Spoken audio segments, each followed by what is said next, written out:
Bem, o primeiro exercício desta aula vai ser o problema de Robin homogéneo, equação da difusão. O problema de Robin, se vocês forem ver a teórica, é uma condição, é um certo tipo de condição de fronteira que envolve a incógnita U e a derivada parcial da incógnita U em relação a uma das variáveis de derivação. Aqui pretende usar o método de separação das variáveis para determinar a solução. Vou aqui compartilhar o quadro, escrever o enunciado, e obviamente eu não escrevi o enunciado, ou seja, du sobre dt, que é igual a d2 u sobre dx2. Eu tenho uma memória a curto prazo muito curta, d1, d2 e dx2. Depois cosseno x menos seno x. Então, vamos aqui, obtemos u de 0t mais du sobre dx.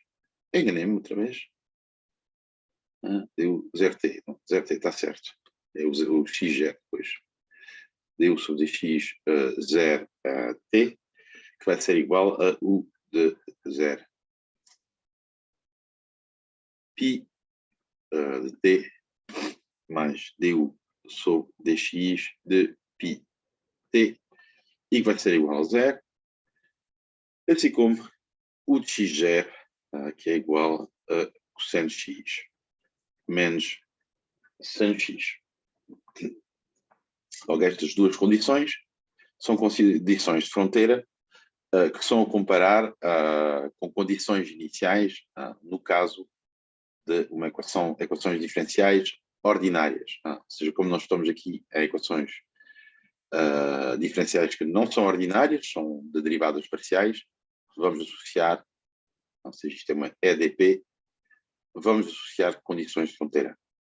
Isto é a fazer referência que para EDOs, essas condições de fronteira eram chamadas condições iniciais.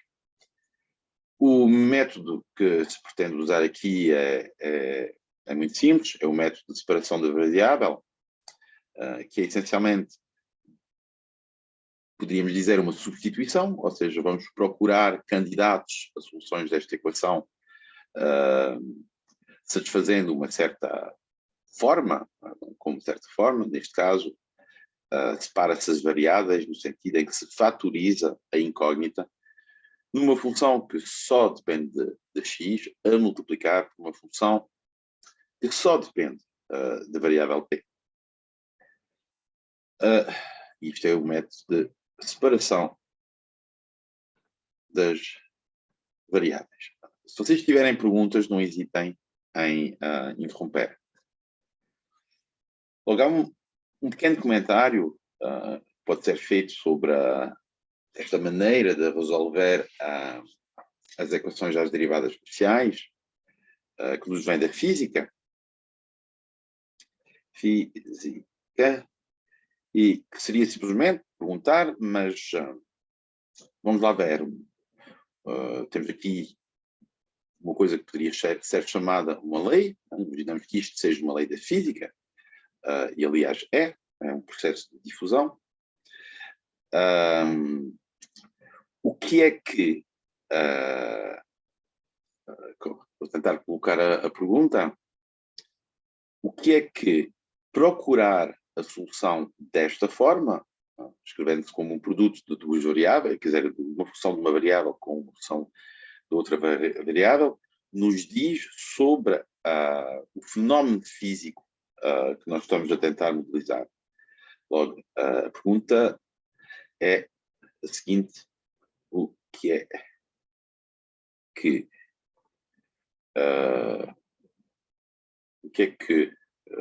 como é que não é o que é que o que nos diz o facto de procurarmos soluções nesta forma sobre o fenómeno físico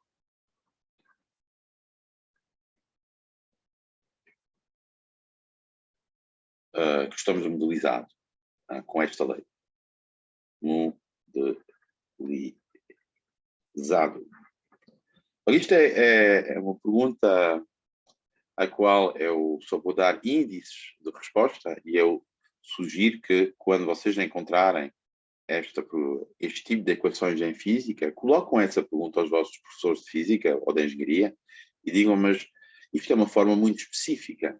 Em geral, as funções, a interdependência entre a variável x e a variável t existe, não há, ou seja, poder isolar a variável x da variável t, isolar no sentido de separá-la, é evidentemente fazer uma hipótese muito forte sobre a solução.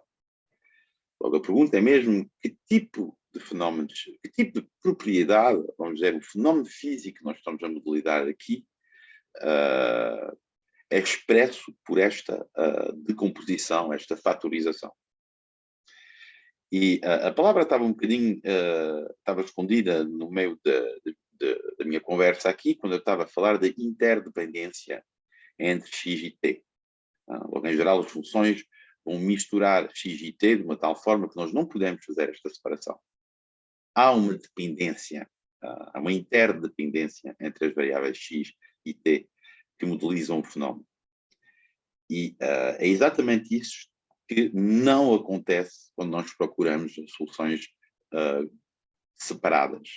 Ou seja, há uma independência entre a parte do fenómeno físico que gera a variável x e a parte do fenómeno físico que gera a variável t. Ou seja, de uma certa maneira, não sei como é que os físicos ou os vossos professores vão falar disso, mas essas duas direções, ou pelo menos o fenómeno nestas duas direções, x e t, tem um comportamento independente uma da outra.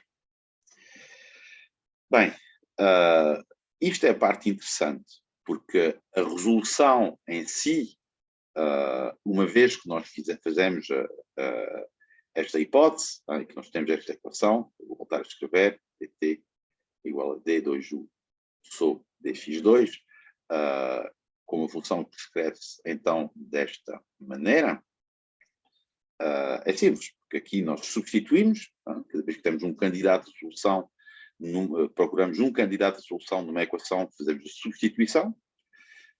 Aqui como são derivadas parciais e como o x só depende de x, vamos ter uma derivada em ordem só à variável t, que vai ser igual à derivada segunda em ordem x, ou seja, não estamos a derivar em ordem t, logo t comporta-se como constante, e nós temos aqui a segunda derivada em ordem x. Tomam atenção aqui, cuidado, neste tipo de exercício, em sempre distinguir a função grande X da variável pequeno x. Eu vou dizer sempre x, x, x, mas estas duas coisas, elas são diferentes. E ter notações que possam confundir um pouco o grande x e o pequeno x pode resultar em erros que eu já observei frequentemente nas correções. Então, cuidado com esta parte. Uma vez que então chegamos aqui, isto talvez que eu queria. Será? Sim, é um bocadinho mais escuro. Vamos fazer outra separação das variáveis, que nós já vimos ao início do semestre, ou seja, vamos isolar as funções que dependem de x das funções que dependem de t. Isto aqui é possível. X segunda. Não sei se gosto disto. Muito espesso. Igual a t' sobre t, sobre grande t. Estamos a dividir por x. Aliás, estamos a dividir ambas as equações por x vezes t. E nós temos aqui, eu vou voltar aqui a Não, uma coisa mais pequenina. Temos aqui x de x, x de x, t de t, t de t. E o que é essencialmente dizer que uma certa função de x é igual a uma certa função de t. Logo, isto pode ser interpretado da maneira seguinte. Nós temos uma função, vamos chamar a grande f, pequena f de x, que é igual a uma certa função g de t, qualquer seja o valor de x, qualquer seja o valor de t. E quando nós temos este tipo de igualdade entre funções que dependem de duas variáveis distintas, vocês viram na teórica que isso significa que elas são constantes. Logo aqui, nós temos que esta relação implica que existe uma constante, lambda, pertencendo a R, de uma constante, que é chamada constante de separação. Logo, esta parte aqui é importante. Já agora, uma forma muito fácil de ver que existe esta constante de separação é simplesmente pegar, por exemplo, no f de x e fazer a derivada parcial do f de x em ordem a f de x. Isto é claramente igual, obviamente, à derivada usual f' de x. Mas também vai ser igual à derivada parcial, por causa desta igualdade, em ordem x de g de t. Mas g de t é uma função de t, logo não depende de x. A sua derivada em ordem x vai ser zero. O que é que significa dizer que a derivada f' de x é igual a zero? Significa dizer que o f é igual a uma certa constante. Mas se o f é igual a uma certa constante, como o f é igual ao g, o g de t também vai ser igual a essa mesma constante. Pronto. Logo, isso permite-nos decompor a equação às derivadas parciais, desta vez em duas equações ordinárias, diferenciais ordinárias, que vão ser, neste caso, x segunda.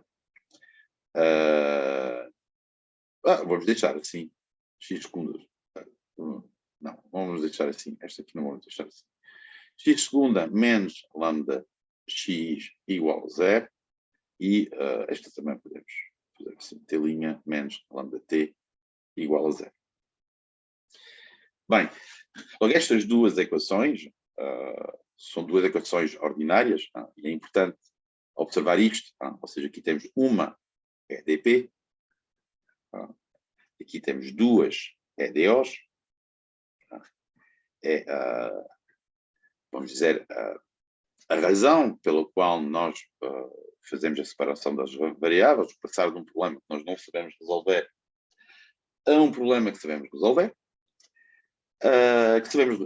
Ou seja, neste caso, é muito simples. Esta aqui é mais fácil. Vamos escrever a solução. Vai ser, evidentemente, t de pequeno t igual a uma certa constante de integração vezes exponencial de lambda t. Resolvem isto como quiserem, método do fator integrante ou simplesmente porque é óbvio que esta função é a solução daquela equação. Porque a derivada de uma exponencial vai fazer aparecer o lambda aqui, e menos lambda a exponencial vai dar a zero. Enquanto esta aqui, há vários casos em função do polinómio característico.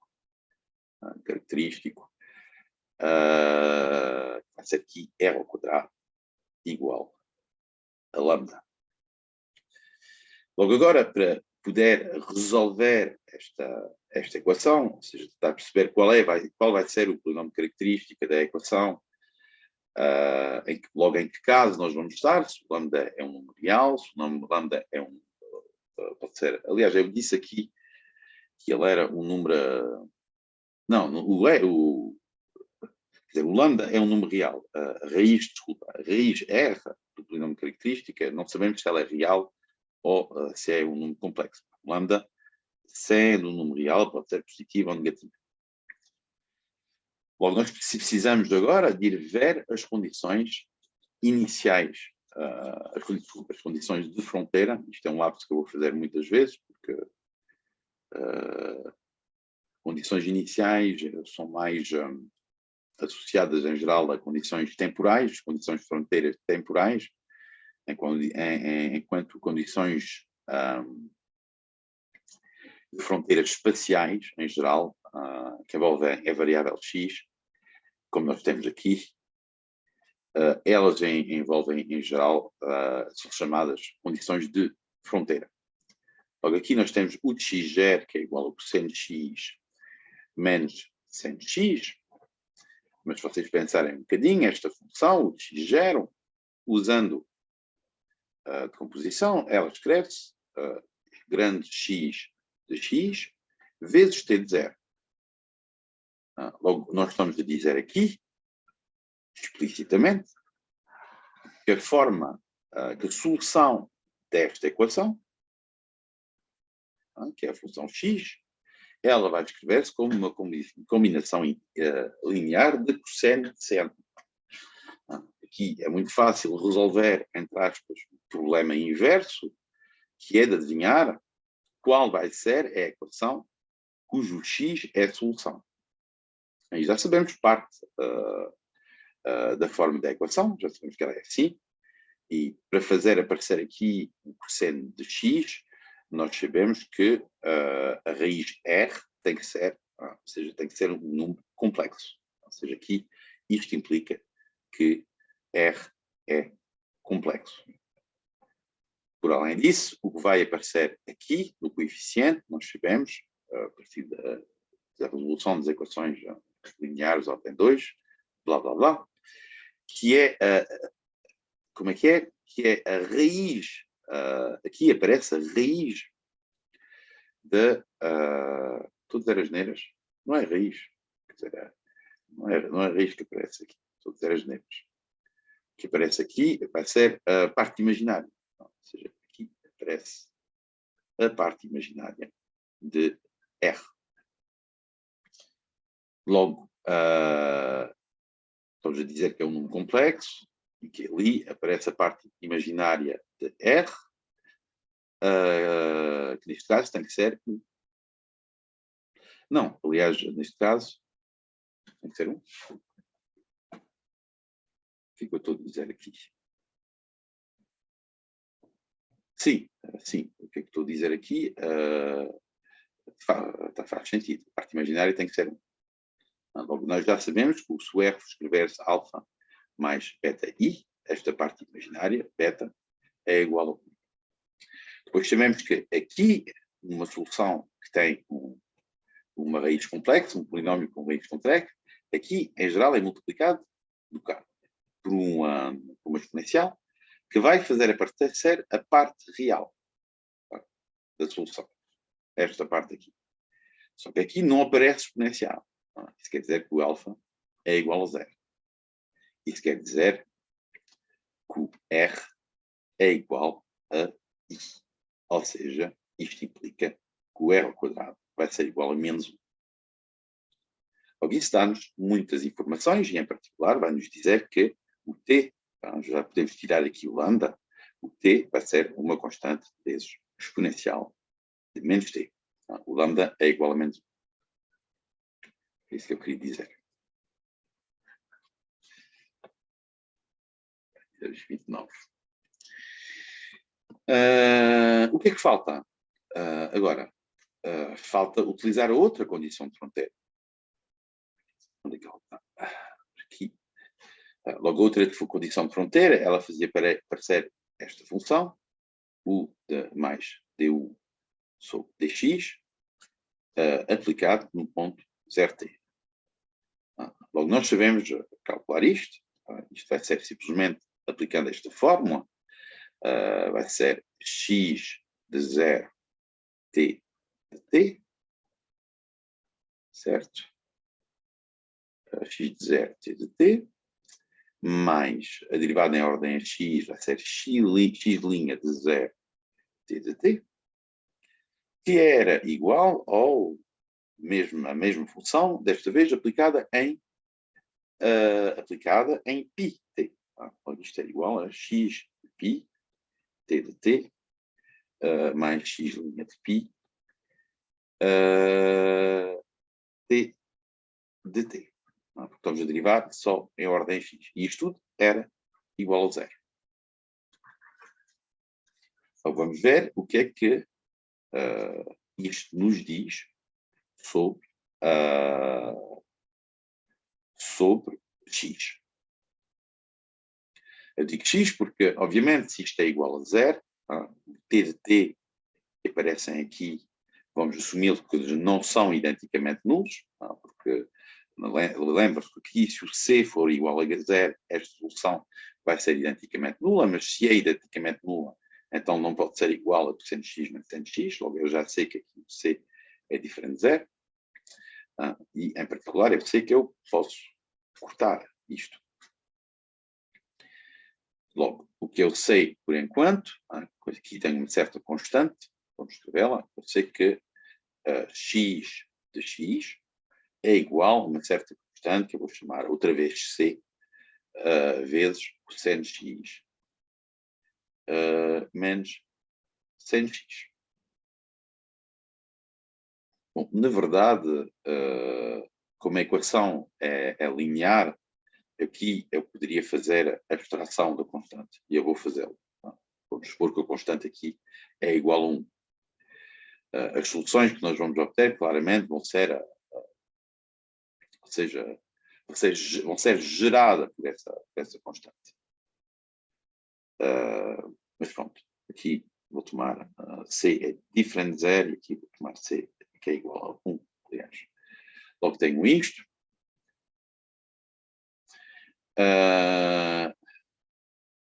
E quero verificar que esta solução, ela satisfaz esta condição que eu escrevi acima. Mas isso é claro, porque x' de x é igual a menos seno de x menos cosseno de x. E se vocês aplicarem estas fórmulas em zero, então vamos ter x de 0 que é 1, x' de 0 que vai ser menos 1, ou seja, vai dar 0, está correto? E se eu aplicar aqui em π, isto vai dar x de π que é menos 1, mais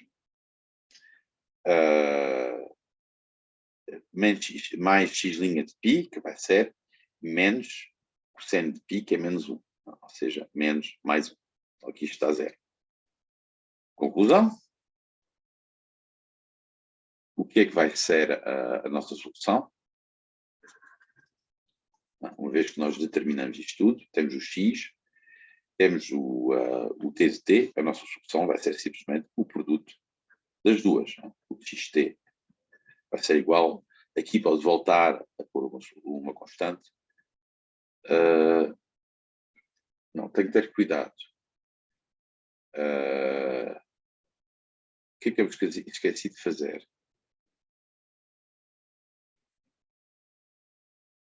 Não, porque o que acontece aqui é que eu disse que era qualquer constante, mas não é verdade. Eu disse uma asneira. Eu disse uma asneira para variar. Ou seja, a priori, nós não sabemos qual é o valor desta constante. Mas nós sabemos que aqui, quando eu faço t de 0, isto vai fazer aparecer esta constante aqui. Porque é que eu estou aqui a baralhar-me?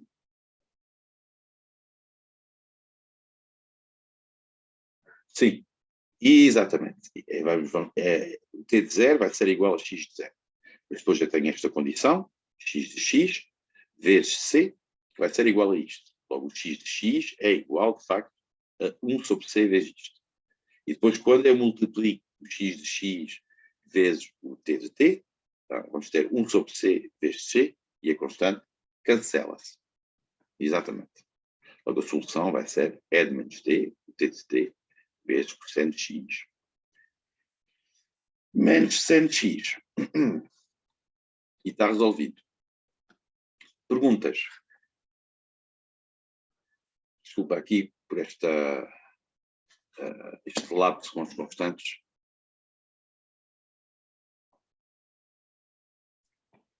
Não há perguntas? 10h35. Vamos passar ao tema seguinte. Logo, o tema seguinte, sem transição, vai ser a transformada fluida. Não, vai ser a decomposição em série de Fourier.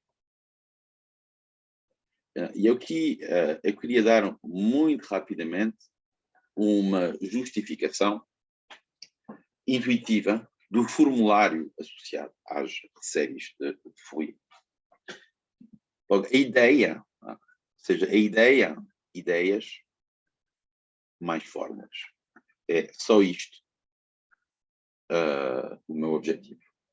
Como vocês não têm acesso a um formulário que possam trazer durante o teste, eu acho que é melhor do que decorar as fórmulas da transformada de Fourier, da série de Fourier, percebê-las. Logo, para esse efeito, vamos considerar uma função R para R, que é uma função contínua, vou assumi-la contínua, e T periódica. Reparem que uma função contínua T periódica, ela é caracterizada inteiramente só pelos seus valores no intervalo de comprimento do período. Ou seja, basta conhecer F no intervalo. Vamos chamar assim alfa, beta. Aqui não tem importância se eu fecho em alfa ou abro em delta. O que é importante é que a diferença, beta menos alfa, seja igual a t. Alguma função destas, ela é caracterizada só no intervalo de comprimento t. Geralmente, por convenção, nós escolhemos um intervalo, e aqui eu nem vou me preocupar com intervalos abertos ou fechados, nós escolhemos um intervalo menos t sobre 2, Mas já houver na literatura, nos livros, há pessoas que vão considerar a função, o intervalo, se quiserem, o domínio principal da função f. Esta palavra domínio principal, vocês já viram mesmo se isto não é necessariamente um domínio principal. Aliás, não é um domínio principal, eu não devia ter usado esta palavra. Mas um domínio característico de uma função t periódica também poderia ser considerado um intervalo 0t. Ambos estes intervalos têm comprimento t. Logo, este é o tipo de objeto que nós vamos estudar e para quem nós vamos calcular as séries de Fourier. Logo, qual é aqui a ideia? A ideia é justamente que nós nós conhecemos funções que são, ou seja, que é muito fácil construir funções que são t periódicas a partir justamente das funções trigonométricas.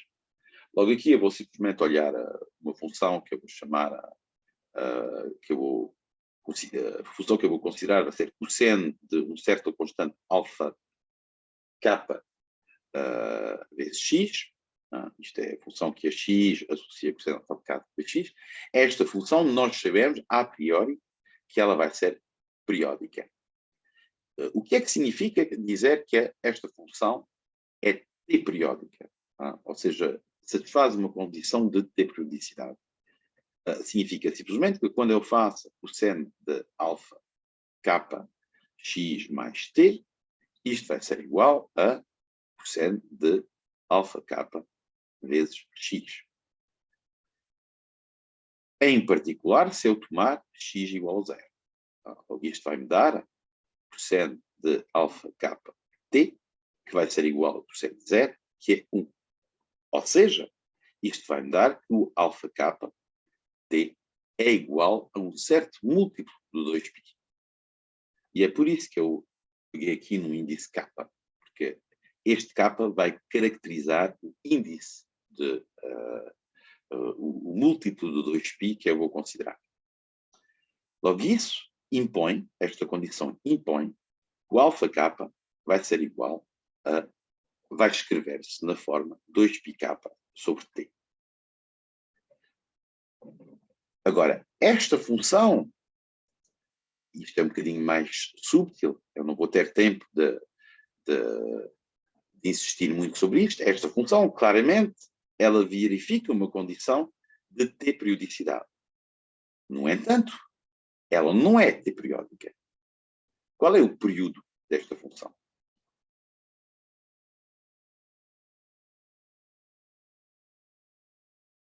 Que é x associa o cosseno da alfa k vezes x. Logo, isto eu deixo vocês fazerem em TPC, é um exercício muito simples, para verificar que o seu período, em vez de ser um múltiplo de 2π, ou do período de t, é uma fração do período da função, do período grande t. Logo, o período desta função é mais pequeno, em geral, consoante os valores k que nós usamos, e aqui eu deveria pôr um módulo, porque eu estou a considerar k pertencendo a z, mas eu vou esquecer-me sempre, aqui não tem importância. O período da função cosseno de alfa k com alfa k igual a isto é uma fração desta função do período t. Por que é que eu falo destas funções cossenos, e podíamos considerar também as funções senos com o mesmo coeficiente a multiplicar por x? Simplesmente porque a ideia, isto é só para chegar à ideia de composição, é a seguinte, é que qualquer função, que seja t periódica, ela vai decompor-se numa soma de funções senos de alfa kx e cosseno de alfa kx. Logo, a ideia, vamos aqui, aliás, vamos apagar tudo. A ideia é que nós podemos escrever uma função que é t periódica desta forma.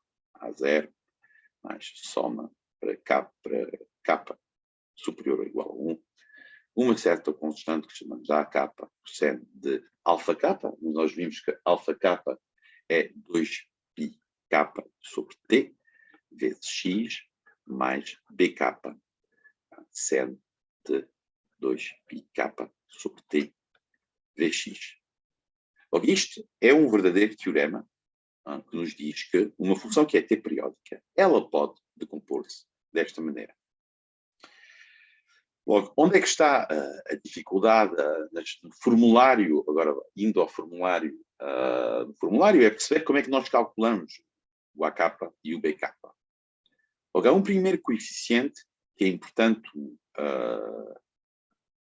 isolar dos outros, porque ele não envolve uma função trigonométrica, obviamente, é o coeficiente A0. E o coeficiente A0 ele tem uma interpretação física. É simplesmente a média de f. A média de f num intervalo de periodicidade da função. Logo, o A0 é simplesmente 1 sobre t. Por exemplo, aqui de menos t sobre 2 a t sobre 2, para usar as mesmas convenções do que na teórica. Ele é simplesmente a média da função A0. Como é que eu calculo os coeficientes AK e BK? Também não é muito difícil. Simplesmente, em vez de considerar a média de f para calcular AK, por exemplo, vamos considerar a média de f de x vezes o cosseno de 2πk sobre t vezes x, no mesmo intervalo, menos t sobre 2, t sobre 2. Ou seja, aqui vamos pôr 1 sobre t dx. E vocês vão dizer, mas como é que eu calculo este integral? Bem, na realidade é muito simples. Porque vocês reparem que nós temos nós estamos a assumir esta decomposição. Logo, eu posso substituir no f que está aqui, esta expressão toda. E não vou ter tempo de justificá-lo, mas é um exercício que eu vos aconselho a fazer, é que se vocês substituírem esta expressão toda aqui, vocês vão observar que há um único termo que não se anula. A0, o integral de A0 vezes o cosseno disto vai dar 0. Aliás, é fácil de ver por causa da t sobre k periodicidade desta função.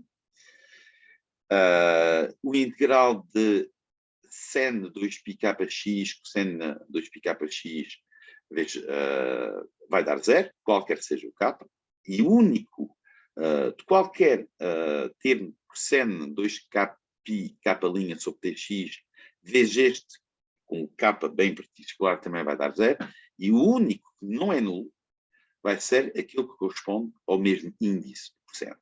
Logo, isto vai ser, simplesmente, 1 sobre t,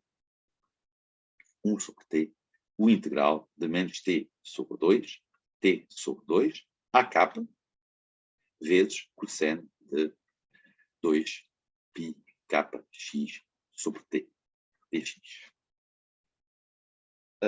Vocês desculpam-me só um minuto, estão-me a chamar aqui à porta, volto já.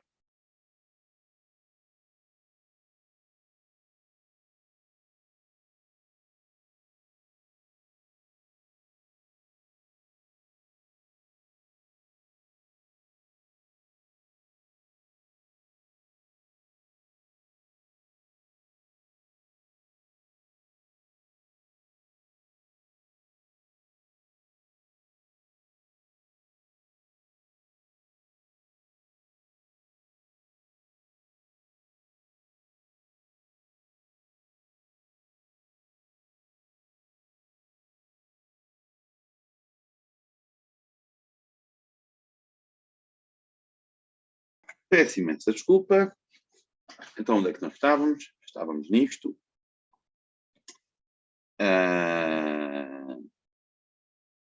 Ok. O que é que eu esqueci? Esqueci aqui, pôr um quadrado. Aqui podemos usar uma fórmula trigonométrica, que é o cosseno de x tudo ao quadrado é 1 mais ou menos, nunca me recordo, mas acho que é mais, cosseno de 2x sobre 2. E eu deixo verificar que quando nós vamos fazer este integral, também em TPC, a parte com o cosseno vai dar um integral que é nulo e só vai ficar a parte com 1 meio. Ou isto vai ficar simplesmente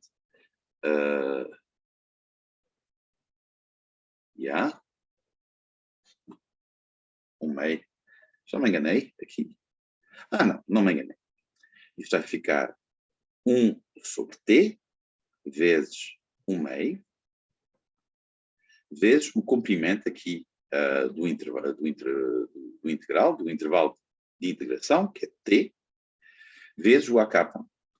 Então, isto corta e ficamos ao final com ak, que é igual a 2 sobre t, ou seja, igual a esta expressão aqui, com o 2 vai multiplicar, vezes o integral de menos t sobre 2, t sobre 2, f de x cosseno 2πx t dx.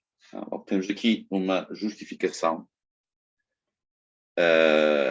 bastante rápida, mesmo assim, porque uma vez este cálculo que eu vou dizer para vocês fazerem aqui, basta fazê-lo uma vez, para perceber quais são os termos que se anulam, e para perceber que quando eu vou fazer a mesma coisa com os coeficientes bk, o mesmo tipo de fenómeno vai acontecer. Com uma diferença, como aqui vamos ter um seno ao quadrado, isto vai fazer aparecer 1 menos cosseno de 2x. Mas, como mais uma vez o integral de menos cosseno de 2x não vai dar 0, vai ficar só o coeficiente bk sobre 2, como nós tínhamos aqui, com o ak. Reparem também que esta fórmula ela faz aparecer aqui 2, enquanto aqui não há 2. Não há 2 simplesmente porque eu decidi interpretar, dar uma interpretação física e matemática, claro, ao coeficiente a 0, chamando-o a média. Obviamente, e vocês podem verificar, na teórica é usada uma convenção diferente, onde aqui está aqui em A0 é A0 sobre 2. Mas está A0 sobre 2 simplesmente para nós termos a mesma forma que nós temos aqui com 2. Logo, se eu puser aqui um 2, um A0, e que eu fizer A0 sobre 2, vai dar novamente a mesma forma, porque o 2 corre. O coeficiente constante, qualquer seja a maneira como escrevemos, A0 ou A0 sobre 2, vai sempre calcular-se desta maneira como a média da função. Bem, isto é muita conversa, mas espero que seja mesmo assim um bocadinho útil. Vamos passar ao exercício seguinte, 10 minutos. Onde é que ele está? Ele está aqui. É o exercício. É o exercício 179. Que taxa? Porque é que isto agora não deixam?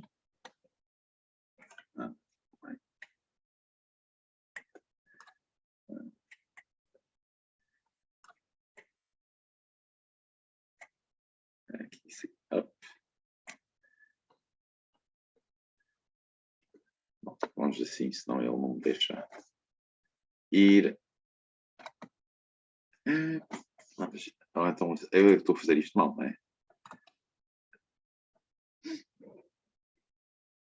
Bom, não sei porque é que isto está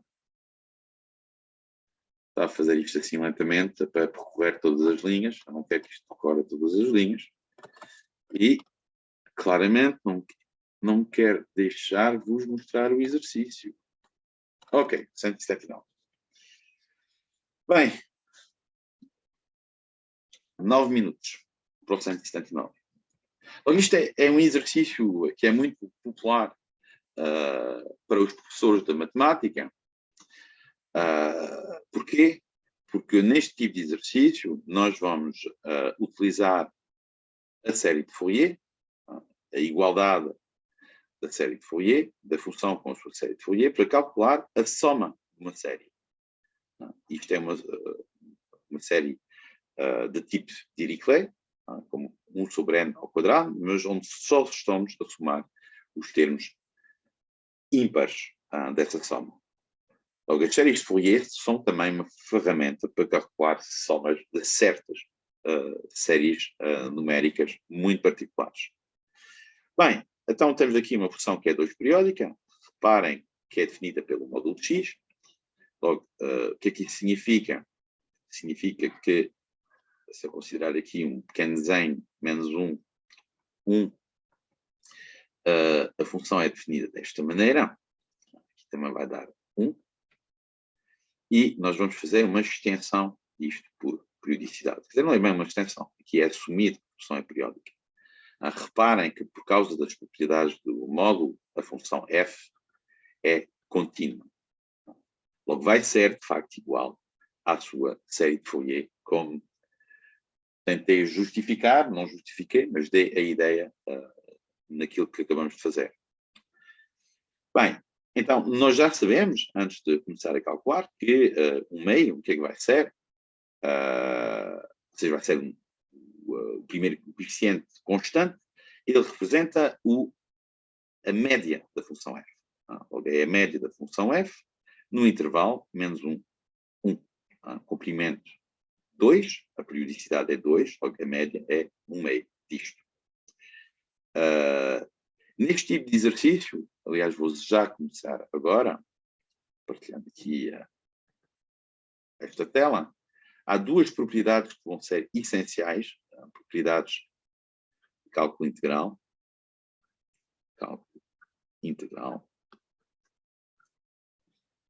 que são, quando nós temos uma função que é par, que é o caso da função módulo aqui, o integral de menos r dessa função f de x, dx, onde o r pertence a um numerial, pode ser escrito como 2 vezes o integral de 0 a r f de x dx.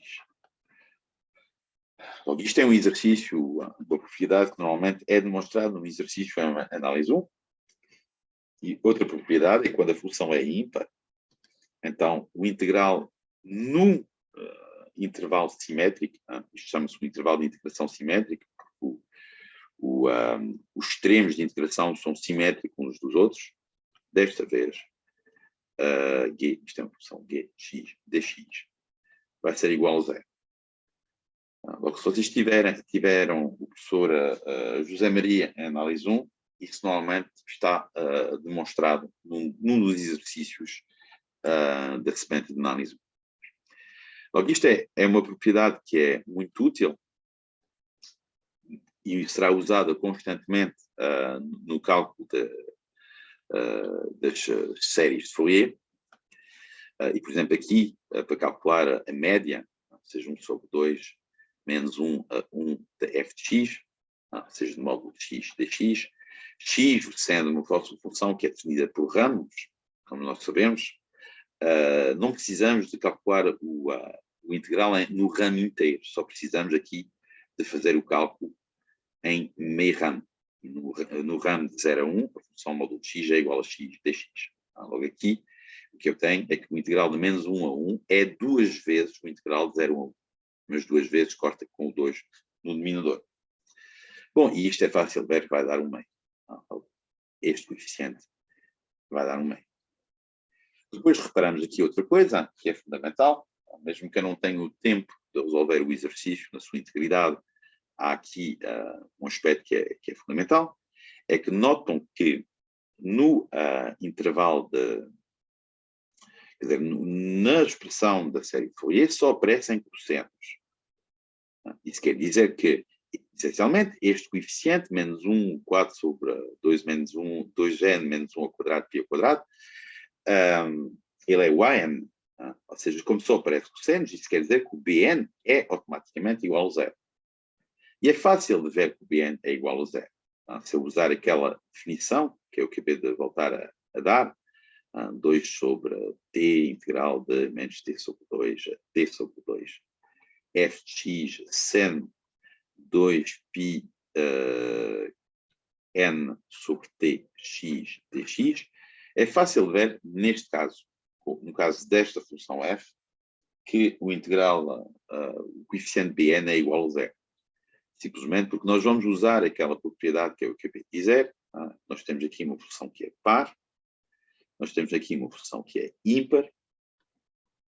Quando eu vou fazer o produto de uma função par por uma função ímpar, isso vai me dar uma função que é ímpar, podem verificar, e acabamos de ver que o integral de uma função ímpar num intervalo de integração que é simétrico vai dar 0.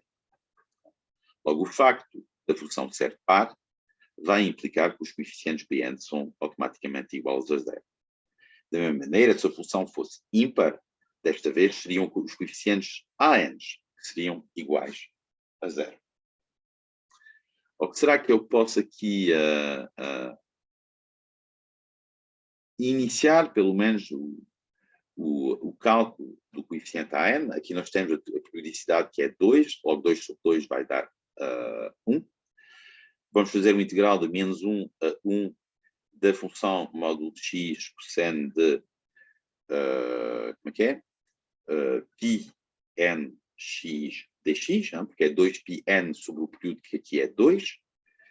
Podemos usar mais uma vez a propriedade da periodicidade, porque esta função aqui é par, logo vai ser 2 vezes o integral de 0 a 1 de x vezes cosseno de πnx dx. Um minuto. Este integral vai calcular-se como uma integração por partes. Logo, isto vai ser 2 vezes x vezes uma primitiva de cosseno, que é sen, npx sobre np, de 0 a 1.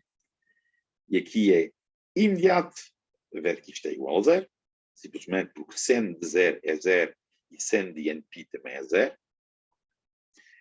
Menos 2 vezes o integral de 0 a 1 da derivada de x, que é 1, vezes sen de npx sobre np dx. Pronto, e isto é uma primitiva da função n, também não é difícil calcular. O np podemos pôr aqui por fora. Primitiva de sen de npx vai ser menos cosseno npx sobre np. Está quase. Sobre np, está na hora.